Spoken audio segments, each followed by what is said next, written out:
प्यारे बच्चों, आज हम कक्षा 4 व 5 की हिंदी कार्य पुस्तिका के कार्यपत्रक 85 व 86 की व्याख्या करेंगे। तो चलिए वीडियो शुरू करें। उससे पहले हमारे चैनल को सब्सक्राइब जरूर कर लें ताकि आने वाला हर वीडियो सबसे पहले आप तक पहुंचे। कार्यपत्रक 85। पहला प्रश्न है, नीचे लिखे शब्दों में से वर्तनी की दृष्टि से सही शब्द को चुनकर लिखिए। यानी वर्तनी की जो अशुद्धि है उनको छांट कर लिखना है।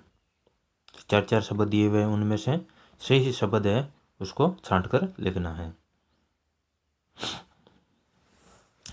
तो पहले में है वो आमंत्रित शब्द है, वो वर्तनी की दृष्टि से सही है। दूसरे में परीक्षा शब्द है, वो वर्तनी की दृष्टि से सही है। गे में किवाड़ शब्द है, वो वर्तनी की दृष्टि से शुद्ध शब्द है। और अगला है नहीं, यानी पहला ही वो वर्तनी की दृष्टि से सही है।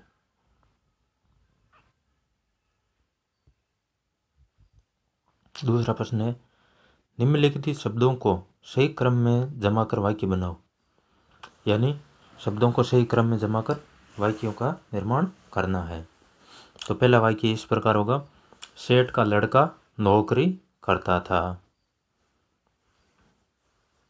दूसरा वाक्य इस प्रकार बनेगा, राजा ने तुरंत छोड़ दिया।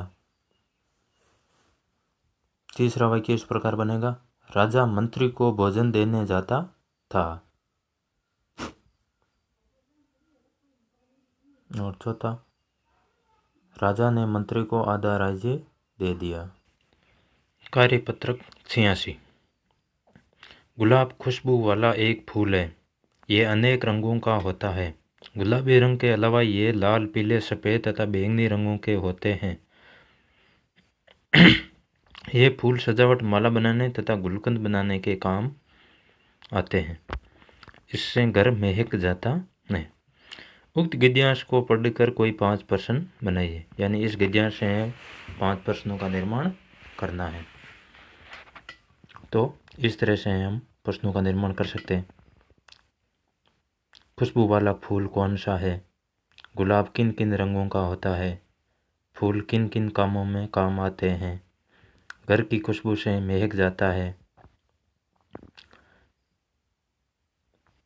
घर किसकी खुशबू से महक जाता है? और उपयुक्त गद्यांश का शीर्षक क्या है? इस तरह से प्रश्नों का निर्माण कर सकते हैं। दूसरा प्रश्न है, क्या, कौन, किस, कब, किससे, क्यों, कहाँ। इनसे कुछ प्रश्न बनाकर यहाँ लिखिए। हर प्रश्न के अंत में प्रश्न चिन्ह लगाना नहीं भूलें। यानी इनका प्रयोग करते हुए प्रश्नों का निर्माण करना है। तो इस तरह से कर सकते हैं कि तुम्हारे घर कौन आया था? वह किससे मिलने आया था? तुम कब जा रहे हो? वह छत से कैसे गिरा था? राम ने रावण को क्यों मारा था? और तुम कहाँ जा रहे हो? तीसरा प्रश्न है, आप अपने साथी की जानकारी के लिए 4 प्रश्न लिखिए। यानी साथी की जानकारी प्रदान करने वाले 4 प्रश्न बनाने। तुम कहाँ रहते हो? आप वहाँ क्या करते हो? आप किस कक्षा में पढ़ते हो? आपकी प्रिय पुस्तक कौन सी है? तो इस तरह से हम प्रश्नों का निर्माण कर सकते हैं।